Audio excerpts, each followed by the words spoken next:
नवोदित चंद्र, गुरु एवं शुक्र को अर्घ देने की विधि। भगवान श्री कृष्ण बोले, महाराज, अब मैं नवोदित चंद्रमा को अर्घ देने की विधि बता रहा हूं।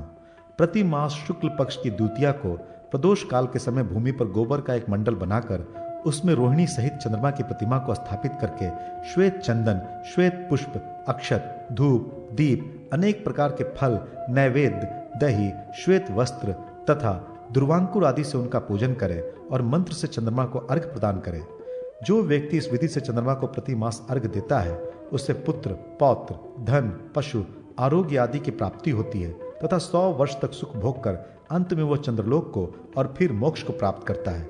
राजन, शुक्र के दोष की निवृत्ति के लिए यात्रा के आरंभ में, गमन काल में और शुक्रोदय के समय शुक्र देव की पूजा अवश्य करनी चाहिए।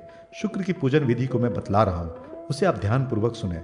स्वर्ण, चांदी अथवा कांस के पात्र में मोती युक्त चांदी की शुक्र की मूर्ति को पुष्प तथा श्वेत वस्त्र से अलंकृत कर श्वेत चावलों पर स्थापित करें। षोडशोपचार अथवा पंचोपचार से शुक्र देव की पूजा करके मंत्र से उन्हें अर्घ्य प्रदान करें।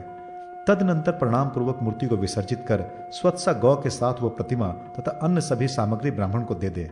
इस विधि से शुक्र देव की पूजा करने से सभी मनोकामनाओं की पूर्ति होती है और फसल अच्छी होती है। इसी प्रकार स्वर्ण आदि के पात्र में स्वर्ण की बृहस्पति की मूर्ति स्थापित करें। प्रतिमा को सर्षपयुक्त जल तथा पंचगव्य से स्नान कराकर पित्त पुष्प तथा पित्त वस्त्रों से अलंकृत करें।